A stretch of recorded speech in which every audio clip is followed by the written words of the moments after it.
I think we got a lot of opportunity in front of us. But it takes a tight-knit group, it takes a collective, and all of those things are things that we can control in hindsight.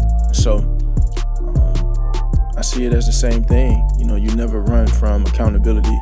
You never run from owning the things that you can control. And there are a lot of things that we can improve on. There are a lot of things that we've done well in the past. There are a lot of things that we do well now. We just have to be more consistent in that. We gotta be able to define the things that we want to do so it's clear for everyone and everyone's on the same page. And I start with myself first on that.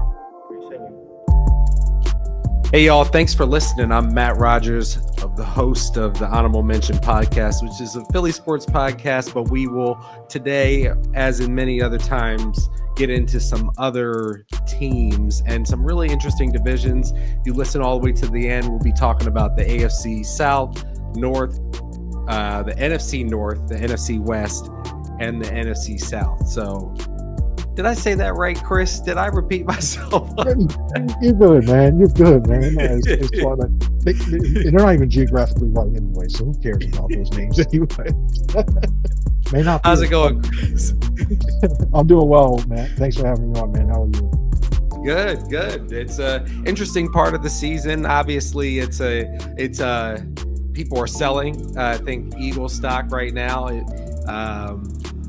I don't know if it's well advised. I think people are kind of fire selling. I think I heard a bit of talk about let's get Tanner McKee in there. I was surprised that I was going to hear that. And I'm not down on Tanner McKee. I think Tanner McKee is a good player. And if Tanner McKee needs to come in, I'm more confident in my backup quarterback as a Philadelphia Eagles fan than most teams are. But where are you in terms of selling Eagle stock? Are you thinking that they're about to is this all ghosts of 2023 again? They're basically going to lose out and somehow let the Cowboys come back and win the division? I'll start with this. First off, Tanner McKee equals AJ Feeler, so it's okay to have that way too. He's not the starting. He's not. I don't know who made that up and started that. No, it's not happening.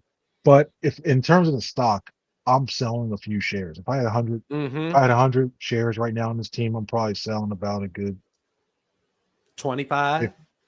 I'm at 40. I don't think it's 40. I'm selling 40 only because of the road they're looking at right now. If this is about to be in terms of repeating for the Super Bowl, I see this offense, and you're thinking, okay, maybe they turn this click on. Everything clicks like they did last year when they were struggling throwing the ball. When the only thing they had going for them was running the ball. They were run first, pass second. Now it's almost this year they feel like they have to be a pass first, run second in order to open things up, and neither one's working because when you look at the scheme, when you look at quarterback, when you look at the play calling, I think all of them have a role in the seeing where this team's at right now. Defensively, without Jalen Carter now for a few weeks because he has a shoulder procedure, he's probably out for 2 weeks. You start to wonder about the interior. They got gashed by the Bears, which I credit Ben Johnson for some of those designs. Yeah, they were scheming that up, and those running backs they were timing it up on those cutbacks, those dead legs. Because guys were coming downhill and they were just hitting the exact wrong hole, fill the hole, and the. I give a lot of credit. The Eagles played poorly, but I also want to give credit to the Bears. Yeah, it definitely was. And then some of that was just discipline. Some guys just overrun the gap responsibility. Next thing you know, it was like 1, 2, 3. Superstar plays. Yeah. And I was talking to the non guy after the game in the Bears locker room, and he said that's what they were doing. They were showing patience. They looked at the film, they saw they were all pursuing, cutback lanes were there, and you saw they racked up 120. They both racked him, and he and DeAndre Swift racked up over 125 yards. But I worry more about the defense and the fact, not just that one performance. I think they have the ability to bounce back. I feel more confident in that unit. I worry about them the fact that they're going to be on the field so long because the offense is sustaining drives. You can't have another 40-minute time of possession game like you had last week. You can't have we turn the ball over. There's a fumble. Okay, guys, you're at the 30-yard line. Bail us out and hold them to a field goal, hopefully. Can't continue to do that over time. And that's what has me really wondering. We've yet to see a complete game from this team. I just want to see a complete game from the offense. I'd feel more happy if the offense played a complete game of defense control. At least see you have something there. And right now, I just don't see it. And a 3 seed having to go on the road, if you win the first round, having to go on the road the rest of the way, most likely as a wild into the divisional round and the conference championship, if you even get that far. Yeah, it's not optimal. What would you? If they would have to maybe go to Detroit, because they've already gone to Green Bay and got a win there, and they didn't score many points. Well, they scored 16 that night. They go get 6. I don't know if you lock up the Packers to 9 points, but yeah, I definitely am selling. I definitely am selling some shares, but I really feel like the main thing that's got to get fixed on this, they just don't feel it.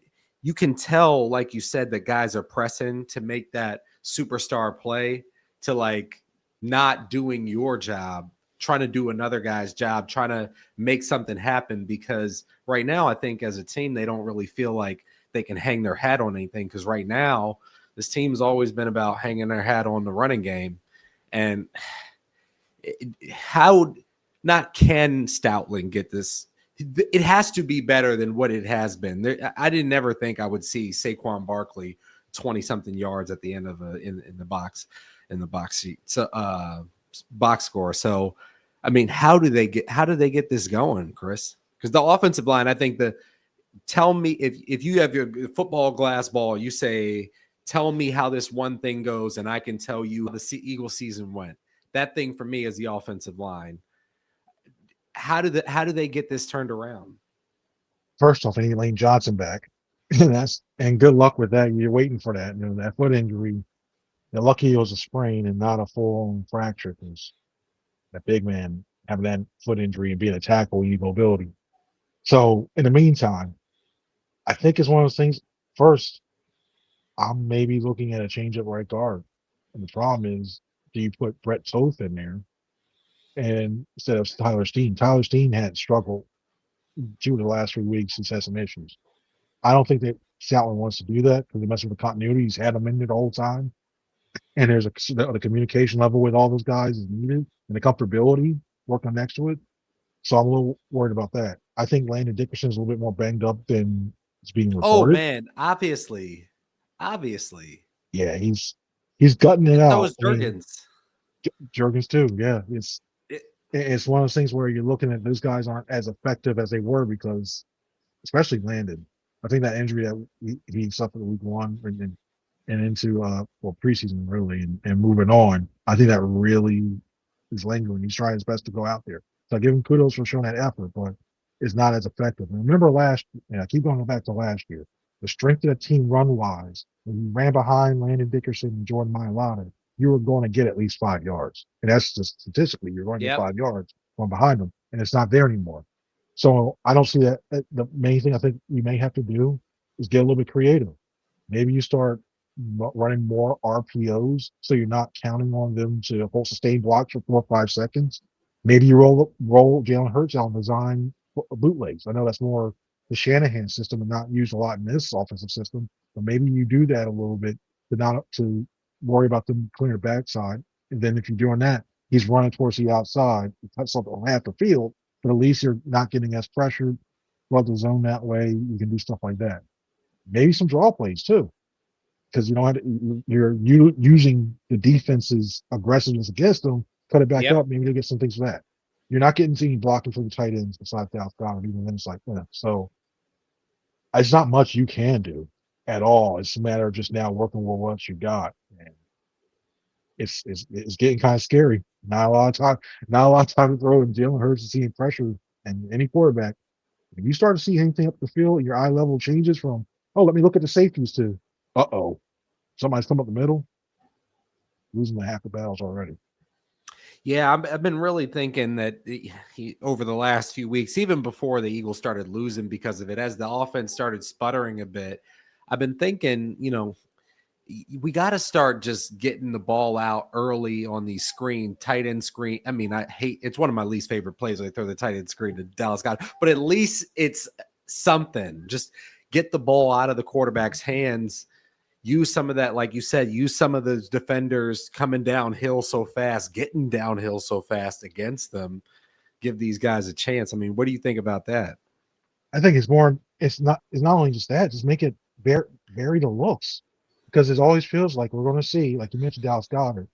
I see the fake run, Goddard coming across behind the line of scrimmage, rolling outside towards the sideline, Hurts rolling out, It and takes Hurts so finding the long to great. develop. How long is it? Time. Golly. It I'd be happens so long. loving to defend that if I was defending the Eagles and I'm like, oh great, they ran that play. And they need. I want to see the very, like, and this is where I look at the play calling with Kevin Patullo. I look at the way, like, I understand if you run that to set something else up, I get it. If you run a certain run look to set something up on the backside of play action, I get it. That's what it still rings true, because all offensive coordinators do it, all the great ones do it. It's still set in mind what Jordan Mailata said last year about what Kellen Moore did. He explained why they're running this to set this up, to set this up. A lot of times I see one play ran, and I don't see the counter come back when the stuff built off of. It's like they ran it, doesn't work. Let's go to something else. All right, run this, doesn't work. I want to see progression over more and varied looks. Also, Jalen Hurts needs to do a little better jobs at times getting the ball out quicker, making be decisive and throwing it out. So it's not all for Tua. It really is not. And I think also Nick Sirianni may have to get in a little bit as well too, because a lot of times the offense, I think more than a lot of people realize, and this happens from every team, the head coach has input on what's going to say this. Like, he may go to a radio in, hey, you may have two, like we all know, hey, you got 2 plays, you can go on 3rd, 4th down. So you set up the one play that one. A lot of times it goes through, hey, I want to be conservative here so we don't run we don't have to give them the ball back about a certain time. But it might be the time you get the look you need to hit the play. And it happens with all teams. It just seems like this year is more happening a lot more often than not. So I want to see more diversity in the type of play calls. I want to see them utilize Hurts in the running game a little bit more. Not Jackson Dart level stuff where oh no, it's reckless. Yeah. It's like do the helicopter and around and like, oh, okay. I'm still waiting for somebody to make the video edit of him getting hit, and then next thing you know, you see him in Mars or something like that and they're thrown out. I don't want to see Jackson Dart something. I don't want to see Jackson Dart. He's gonna have to, he's one of those guys, unfortunately, and I don't hope it for him, even though he plays for the New York Giants. Again, I'll repeat, I do not hope it for him, but he seems like one of those guys who's gonna unfortunately have to learn it the hard way. Because I mean, you hear it even in the quotes after the games, is like, I'm out here to play football. It's like, bro, you are out here to play football, but like, there's a reason you wear a red jersey at practice. Like the game is being geared to make sure that you don't take these big hits. Yep, and the best way to probably do it is to show it is money, and in terms of like a graphic, going, you have this many concussions, you take this many hits. This is the average amount of lifespan of a quarterback that does that.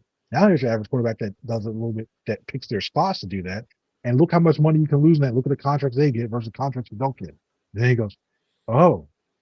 Yeah, because maybe that's the way to get through to some of these guys. You have to look at their wallets and go, hey, listen, you can make this much, you can get this, throw the ball away. And I think Hurts, and I wonder if Hurts is taking a page out of McNabb's thing, not wanting to run all the time, and I get that.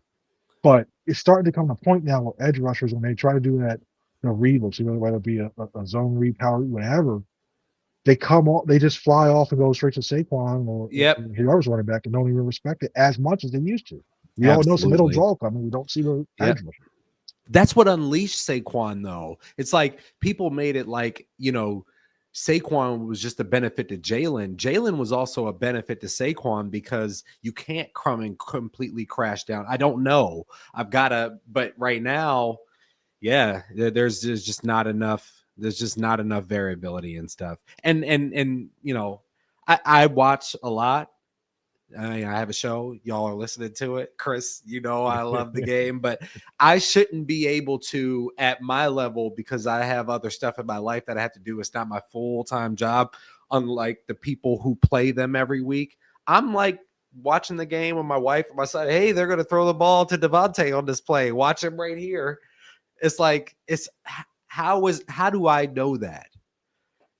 6-man coming up, 6-man line. They're going to run the ball, and Fred Johnson's not getting it because when they throw it and Fred's out like saying he's not going to get the ball that way. When you see so much shotgun now, you don't run the pistol. I still think they should run the pistol and more under center.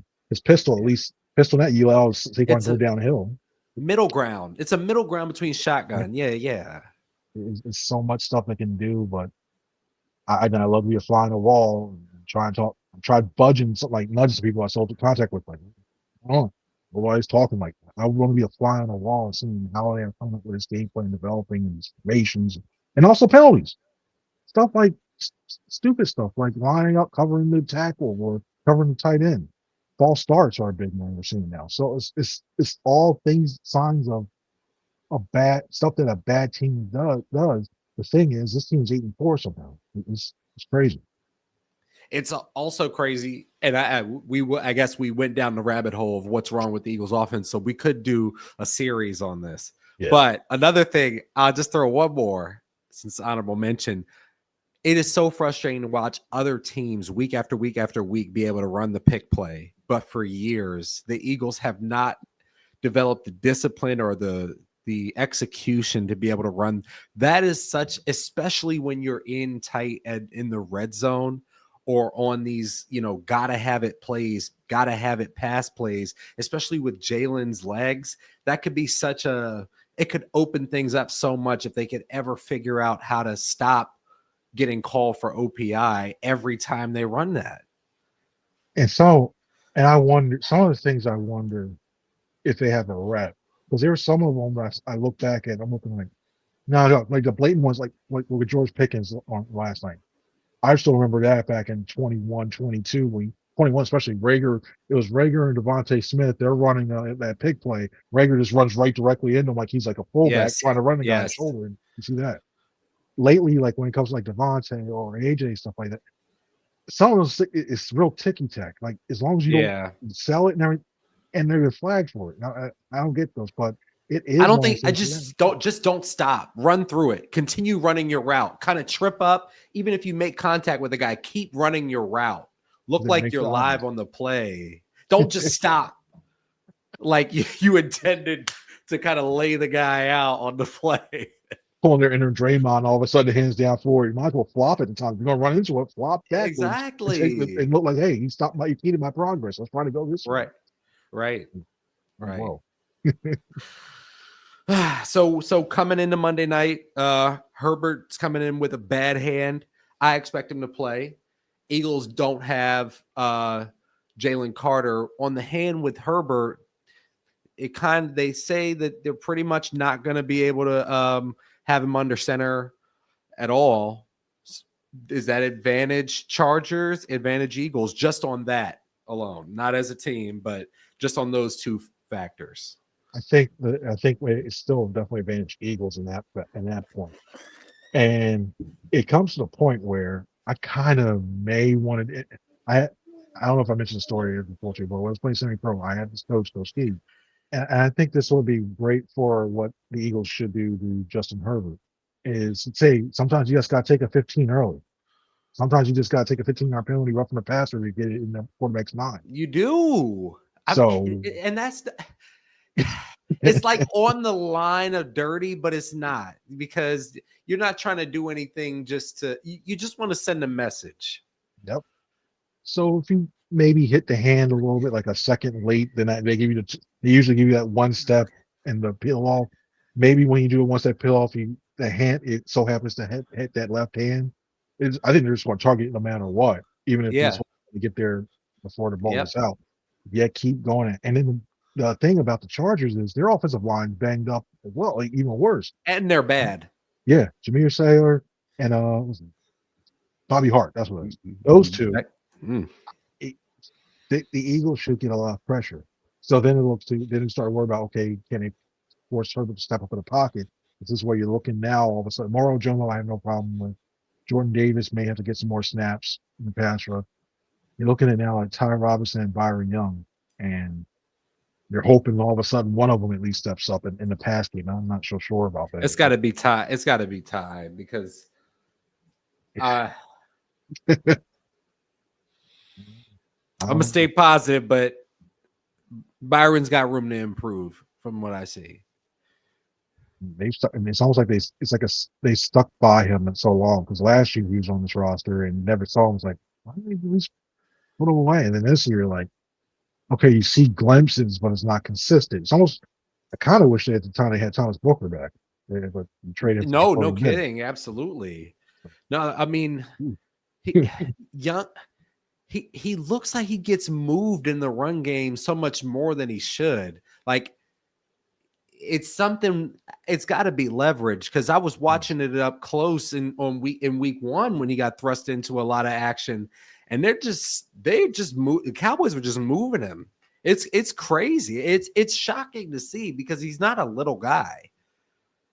He fires off way too high at times. He fires off way too high, and not the right point of the gap where he has to go to.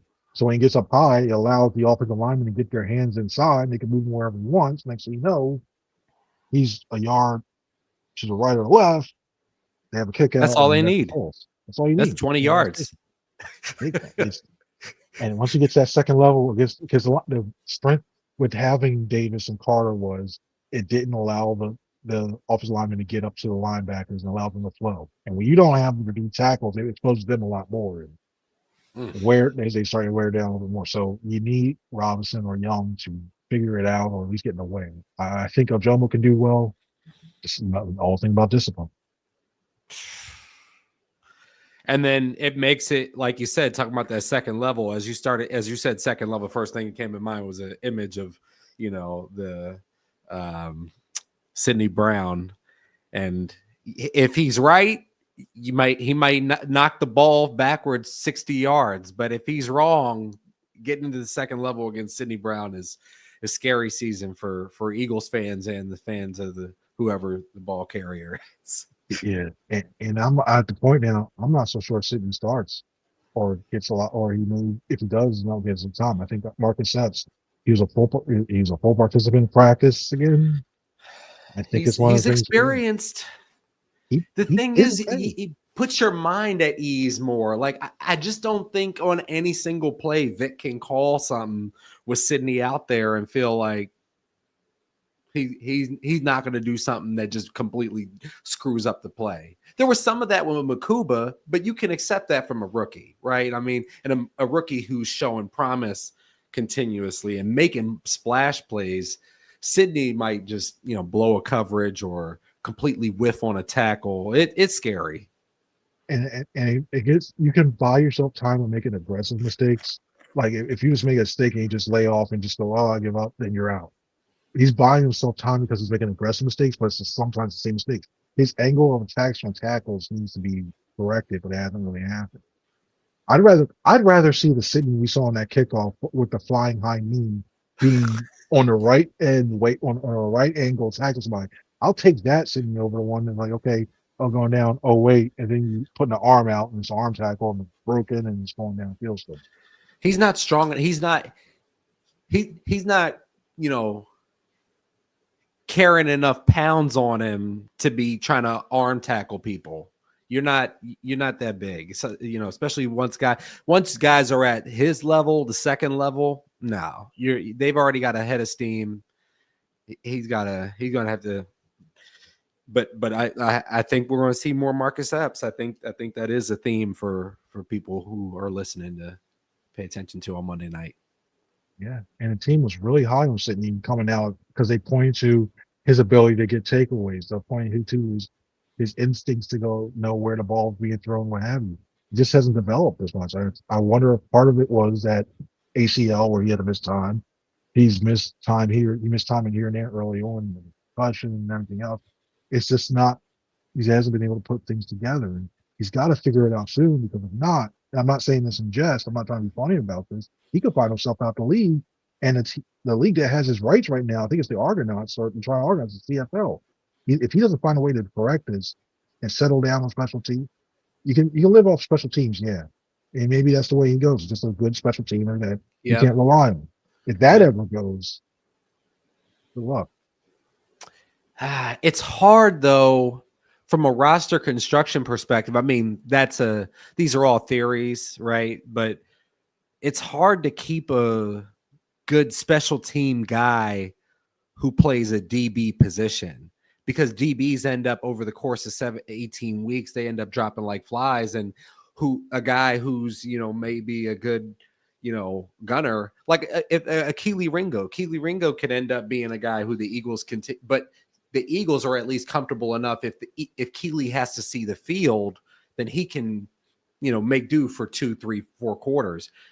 I don't think that they're comfortable if Sidney has to see the field for very long, other than just special teams, because of mental mistakes.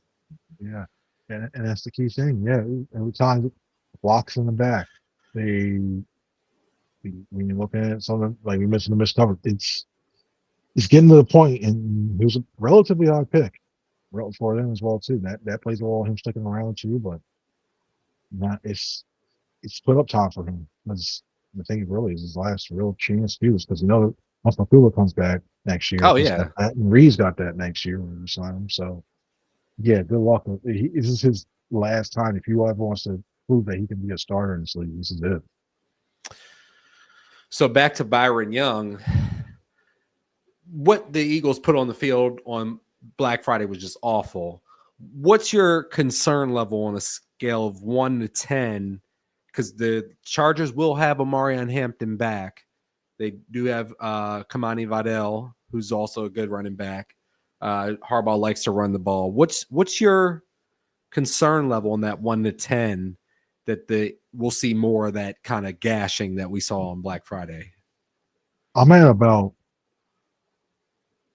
a 5, 6. No, not really a 4 or 5. Because I'll say that Vidal started out very strong, but then he's not been as effective lately. Hampton's really good, settles down. And I think one way that the Chargers will try to take some of that pressure and not put Herbert in those positions, take a lot of hits, and utilize the run game a lot. He's a hardball type team. He's going to try to use the toughness, the physicalness aspect of it to try to attack that Eagle, especially after seeing what he sees on tape. So I keep going back between 4 and 6, and I don't want to use 5 as a cop-up. I'll stick with 6 because I'm really worried about them attacking there. Young having to. And then it gets to the point where if this offense is struggling, the Chargers defense is good, the offense keeps going 3 and out, keeping the defense on the field a lot. Young is still working his way. He's fresher than us because he hasn't played a lot, but sometimes they go to conditioning, you start worrying about that. The offensive line gets worn, the defensive line gets worn down more. You can be down a guy, it's harder. And that's where I'm worried about it. I got to be 6. I hope I'm proven wrong, but they got it 6. And if I'm the Chargers, and especially because of the hand injury, and especially because I just watched the Bears, Ben Johnson's a very good coordinator, but it's not like DeAndre Swift and Kyle Monangai have been tearing up the league. They just went and ran for basically 300 yards. So with those two factors at play, I'm definitely scheming it up to go right at you to make the Eagles prove to me that y'all can stop a nosebleed in the running game. So I definitely am more in your neighborhood on the other side of that. I'm worried about them getting gashed because I think that if the Chargers game plan is centered around Herbert putting it up 35 times, 40 times, I feel very good about Monday night. I think this Eagles defense can come up with enough stops. Jalen Phillips, even BG with a strip sack or something like that. I feel good about that, but not the gashing. That was awful. And that's the guy I look at. I think Nolan Smith, he's a guy you really need to come back because I've seen Phillips line a lot at left. So especially if you can get that when Herbert's not looking and he gets that and those choices back. But if you go there and you almost do like the club move and go over the top and try to knock it out that way, that's where I'm looking like, okay, you might have something. You might have something there. But also, it's not feeling the most confident that right now. I mean, how could somebody blame you? Yeah. So on the pure speculation front, if you had to say, are the Eagles going to end up reuniting with Charger, current Charger still, Mekhi Becton, Slay, who was released by the Steelers. Sounds like kind of asked for a release from the Steelers. Was claimed by the Bills, but did not report to the Bills. Or will they reunite with none of them? I think the slate, the way I think it works out, is that Slay remains a Bill until after the Bills game, because Bills seem like they're kind of petty on this. And watching Sean McDermott's press conference today about having to explain like how he's not there, he paused a little bit when he's asked up like what his thoughts, but it feels like he paused. You could tell he's like he was feeling some type of way about Slay not being there. Marshall Bean, the GM, probably doesn't like that either. I think that's more of the way that he goes. The only leverage I think Slay would have comes from his agent, Drew Rosenhaus. Yeah. And saying, okay, you're doing this to my client. Remember all the other clients I have here too. And I know they didn't have a say in it because it was a waiver claim, what have you, the clock. I think that's the angle if Slay gets here earlier. I think you rely on Rosenhaus. And you can't really do it all the time because Rosenhaus got a lot of players on teams, all that stuff like that, but on teams everywhere. But maybe you try to, you hoping that he works a little bit to do what's best by my player, still make sure you guys have worked out, wink, wink, nudge, nudge, whatever. But it's, I think Slay's the one. He wants to play. He's not playing out. He said he'd rather retire than everything else, but I think it's serious too, because if Detroit, I think the only two teams will be Detroit and Detroit. As far as Detroit didn't put a claim in it. But the teams will be Detroit and Philly. That's what he wants to be at. They seem like they're ready to go. It seems like him and his wife Jennifer were like ready to go. Like, okay, let's go back to this place and banana pudding for everybody in the locker room. Back to Becton thing too. He's got some stuff in Philly. I remember seeing I'm saying allegedly because this was put out there as well too.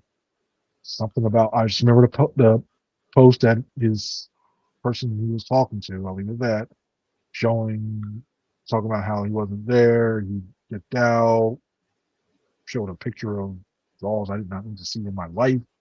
Like, if you look on, just put Mekhi Becton underwear or Mekhi Becton girlfriend, whatever. I don't know what you want. I don't know if he wants to come back. It's graphic. Something I need to see. Something I need to. It wasn't graphic per se. It was just disgusting. The one thing that was shown, see all that, but it looks like it's something that's personal business there. Also, you look at his production, you're kind of like, I don't know if I want him back yet because he's struggled a lot. He struggled a lot. He has past year. So I don't know if it's one. And in my mind, I liked him as a player here. I'm just hoping it wasn't one of those seasons where he was hoping he's playing well, went off. Okay, he got paid and he just slacked off. To me, that's up. My radar's up a little bit on that, not so much, man. I don't know.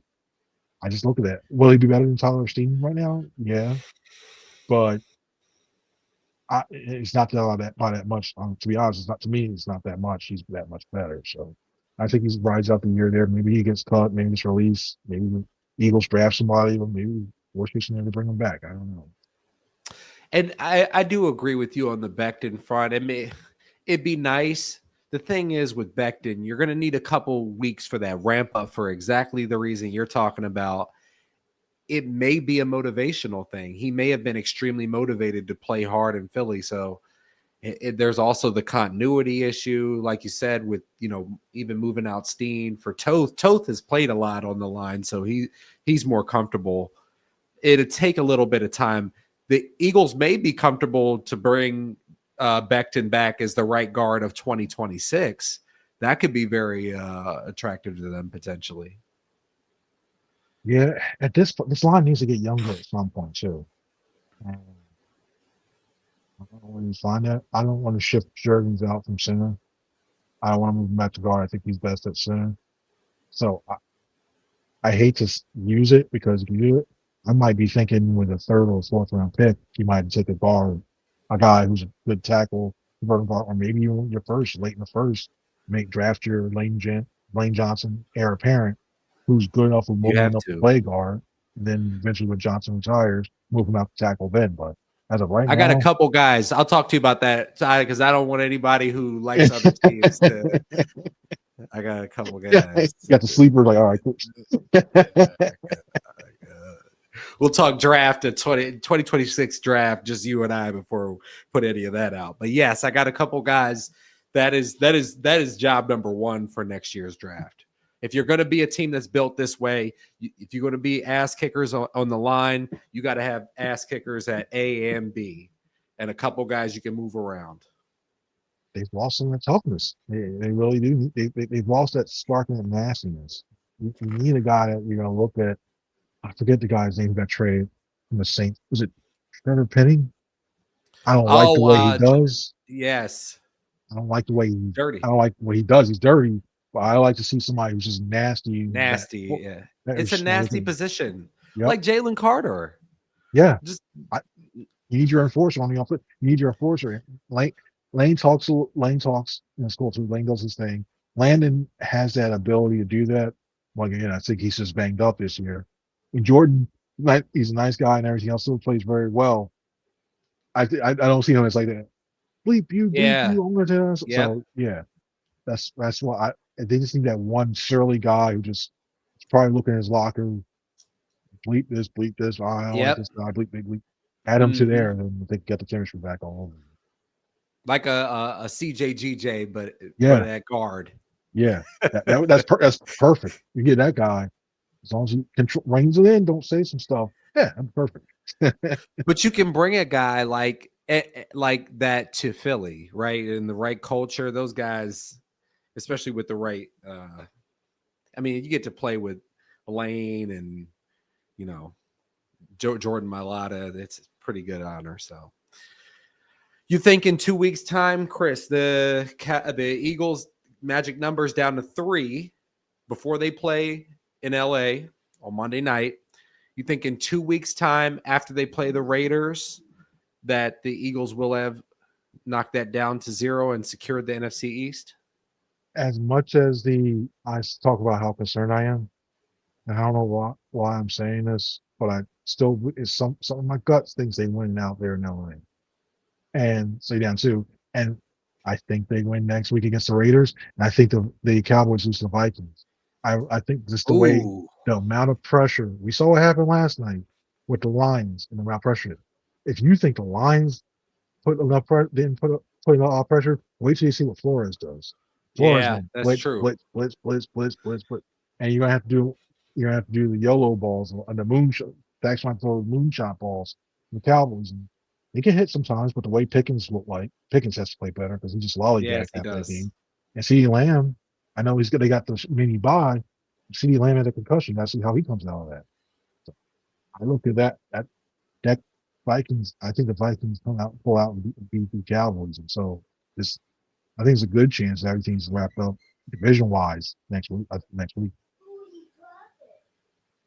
So, Chris, you believe that that the Eagles beat the Chargers, which I agree.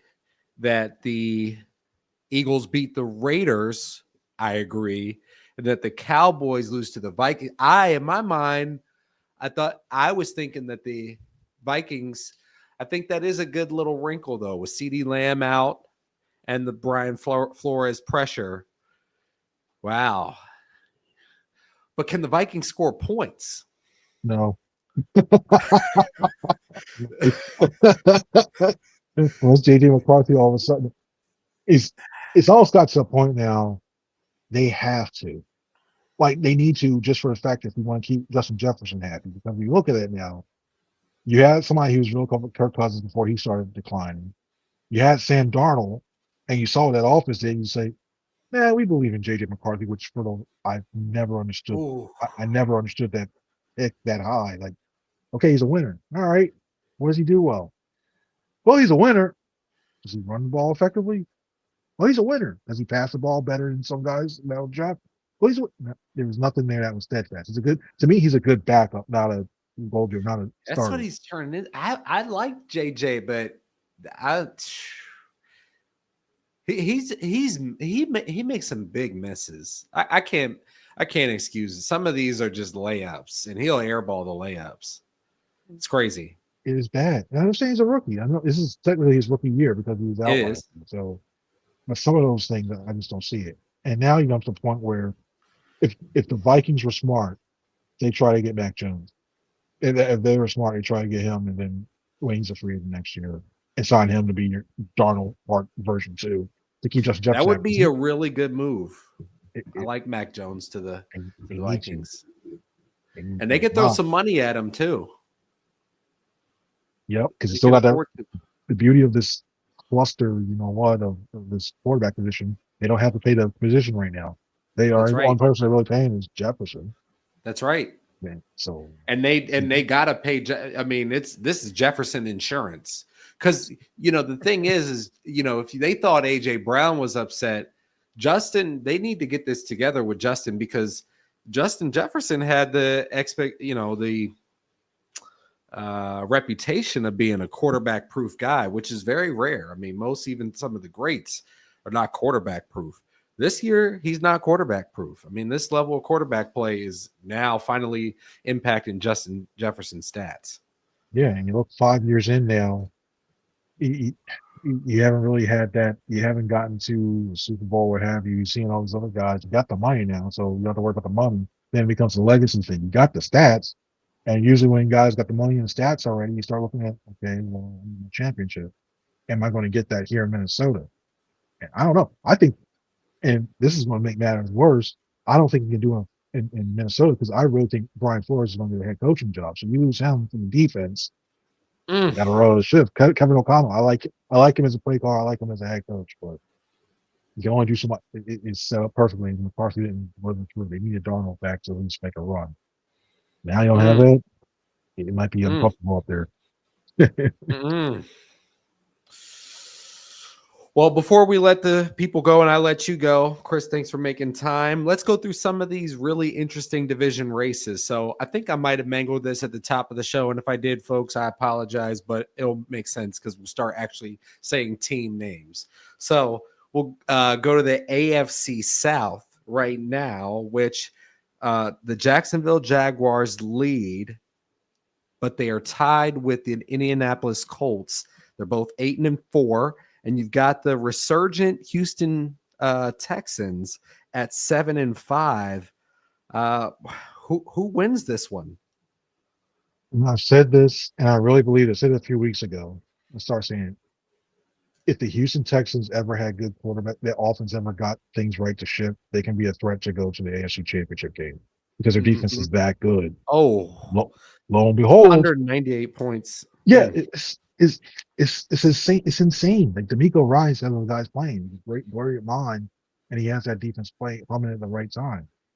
Now all of a sudden, you see the offense starting to straighten their thing. And here, the key thing when you look at the tiebreakers in that division, Texans I think are 4-1, and anybody else still has to play a lot of their division games. Texans are already 4-1 in division, so they got. That's true. That is true. That's important one. I don't see does Trevor Lawrence appear like the guy that can lead you to a division championship or be like a guy. He's done it once before. I don't trust him. I don't trust him either. Daniel Jones, he's had a really good start to the season, but he's starting to come back down to earth. And Jonathan Taylor, and teams are seeing that, and so they're loading the box more against Jonathan Taylor and not being as effective.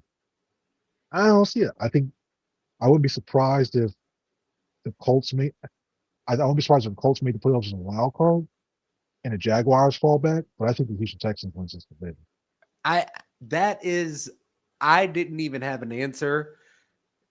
I would still, your answer is perfect because what's going through my mind right now is when they start flexing games into that Sunday Night Football, we have one of these like showstopper games, and as they get the Sunday Night Football music going and they start flashing in between the people warming up and people walking in.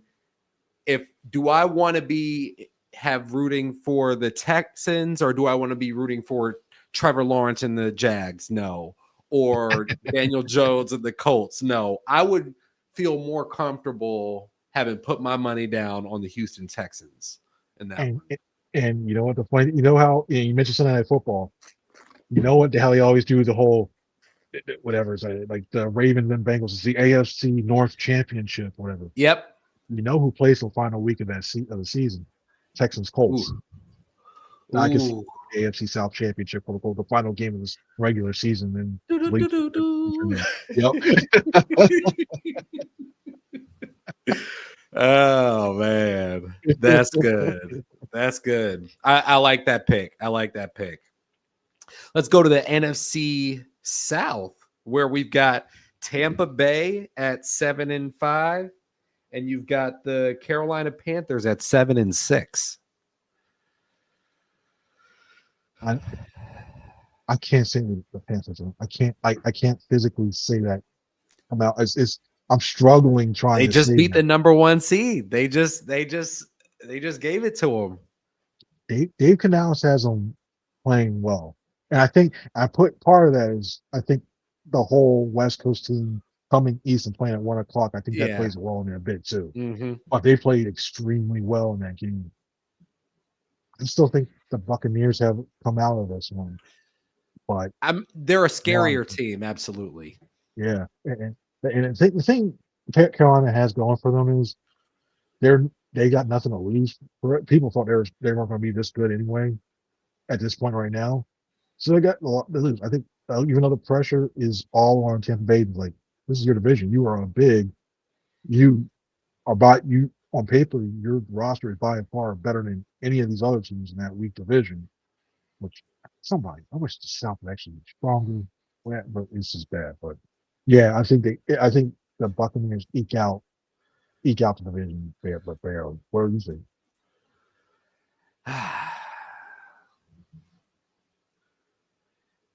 Hey, I gotta go with the Buccaneers in that if I'm doing the same, I pick my AFC South winner in that. So if we have AFC, we may not have the opportunity for this, but in that same scenario, when it's got to be like, who am I trusting?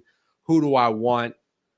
If it's Panthers, Bucks, I'm taking Baker and the Bucks, definitely taking, and they're a half game up already. So, point differential. None of those teams in that division have a positive point differential. Noteworthy.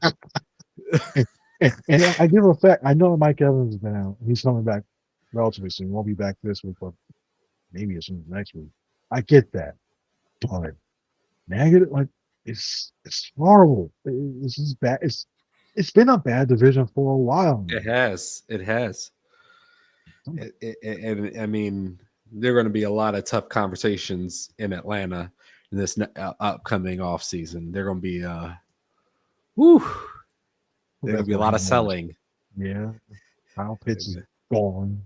The quarterback is hurt, but he's got questions about him. Still paying. You got major questions.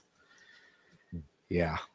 So let's go to the NFC North, where we've got the currently the Bears, who defeated the Philadelphia Eagles on Black Friday. They're at 9-3. You've got the Green Bay Packers at 8-3-1. And then in third place, you've got the Detroit Lions, who just defeated the Dallas Cowboys at 8-5. Who do you got winning that one? I think they have one more game between the Bears and Packers, I think, behind. I think the Lions make it into the wild card. I think that's the wild card team there. I just look at the way the Packers have Jalen Reed coming back. They already have Christian Watson playing well. You add that with Josh Jacobs and the rest of that offense. The defense is already good. I think they win it out, but barely. The Bears, to me, you have the right recipe. You got the run. Bears, Packers, two more times to finish the season. Yeah. 2 more times, yeah. So, including this Sunday. Yeah, I think the Packers. I won't be surprised if the Packers win both those games. I really wouldn't be surprised. And I look at the offense. They just need their offense. Because the only problem is you have every single position you look around the Packers. Your wide receiver, you got deep wide receivers. Jalen Reed coming back to join Christian Watson, and Romeo Dobbs. He's butterfingers all of a sudden. But you get those guys. You got the good defense. You got Michael Parsons to have everything's there. Everything except for you don't know what Jordan Love is going to get each game. So Jekyll and Hyde. Yep. Caleb Williams just throws the ball. It's too inconsistent right now for me to think that we win, but the defense is playing well enough. But then you go back to that and you see the depth that they have on the defensive side of the ball. The Bears, they're banged up for a little bit. They're getting some guys back. I just think the Packers are a better overall team, and I think these two games will prove that, and I think that gives them the edge to win this NFC North. And for the Philadelphia Eagles fan rooting guide, better for the Eagles to win, for the Packers to win that division, because then that just bumps the Eagles up one more if they finish with the same record. Yeah, because and especially if they better be rooting hard for Packers in both those games. If you have any slim shot of regaining a 1 seed and getting that bye, which they desperately need, you need the Bears to lose twice. So it's one scenario. The Bears need to lose twice, or the Packers can do that. You need the Rams to lose once. I'm not selling the Cardinals short. I think they'll give them a game. I don't think they win it, but the Rams need them to lose once, which is possible. And I think the Seahawks are going to get them in that second time. I think they lost by 3 points when Sam Darnold threw four picks. I think the Seahawks split that season series for sure. Yeah. I've been thinking that for weeks. I've been saying that since after that game. And check the tape, folks. I said it on the show. I came away from that game weirdly more impressed with the Seattle Seahawks. Their defense is something else. And young. Yeah, that's scary too. You get teams if they ever wound up a season with the 1 seed with that defense, they're in the Super Bowl. It's just that tough to play in Seattle. The defense is they're in the Super Bowl. Regional Boom Part 2. So let's go to the NFC West, where you've got 3 teams with 9 wins. Crazy. You got the LA Rams at 9-3, currently in first place. Seahawks at 9-3, and you've got the San Francisco 49ers at 9-4. Who you got winning that one?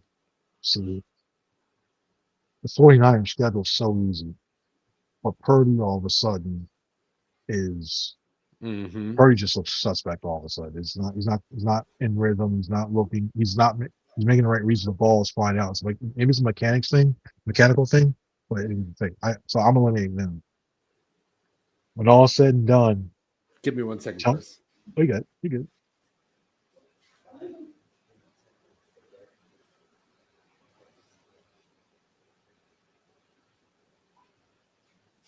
So you were saying Chris, you were saying you don't feel comfortable eliminating the 49ers when it's all said and done? Oh, they're not. It's tough, but they have an easy schedule. But I put it all on Brock Purdy. They're out. I think it's the Rams. But tell me a team that all of a sudden Devontae Adams is looking really good in the red zone. Puka Nacua gets you 20. Their run game is just, you can run the ball enough with that team. Like they're still trying to balance it that way. And you still have Jared Verse on the other side. I look at this team and I think, you know what? I think the Rams eke out. Even though as much as I talk about the Seahawks, I still think the Rams. I can't trust Sam Darnold. Yeah, that's the thing. A big game, a big game with a big moment. Sam, if you like, we saw what happened there. If you had to put the division on the line, Sam Darnold in a 2-minute mode, and you have to score a touchdown. Now, I feel goal and a touchdown. I'd feel more comfortable with Stafford doing it than having Sam Darnold do that. And I just think Seattle defense will keep them in games. I just don't know if Sam Darnold keep that. And then the other thing is too, Seattle's offense is top heavy. When you look at if you stop Jackson Smith and Jigba, they don't have Kenneth Walker and Zach Charbonnet they're not, you know what, they must have, I don't put them as like top 5 running backs in there. No. And if you stop Jack Smith and Jigba, who around Cooper Kupp? No, he's the next there. There's some divide between them. So if you stop him, it's easier said than done, but if you stop Jack Smith and Jigba, it's a lot. Good luck. I think they can be stopped. So, all day brackets. All day. It's like Spider-Man where they'll say Macho Man Randy Savage in the cage. We got you for 3 minutes. You ain't going nowhere. That's like right. Else, let him go. Chris, for the listeners, let's finish off. Give the folks, I guess it doesn't have to be your final score prediction. We all, these things kind of are a little malleable leading up to the last minutes, but where you're at as we enter the weekend, what are you thinking on Monday night? I think it's something where we'll see the Eagles run game do a little better. I think we'll see more of an emphasis of Hurts running the ball a little bit more. I think that opens things up just a bit. It comes down to consistency. It comes down to mainly the hand of Justin Herbert. It's going to affect the offense. It's going to be shotgun a lot more predictable. I think when all said and done, the Eagles come away with a 24-20 win, and all of a sudden, all is right in Philadelphia for at least a little bit. And the Monsters Inc. game at that too. Yeah. I'm with you on the Eagles win. I got it 21-20, nail biter. All won't be right, but Eagles might be in the 1 seed. So who cares? Hey, they'll take it. Yeah, exactly. Well, thank you all for listening. Go follow Chris Franklin at C Franklin News on all the platforms. Please like and subscribe to the podcast, and look out for the next episode. Thanks. Has protection. Going deep for Brown. Touchdown. A.J. Brown into the end zone. And just like that.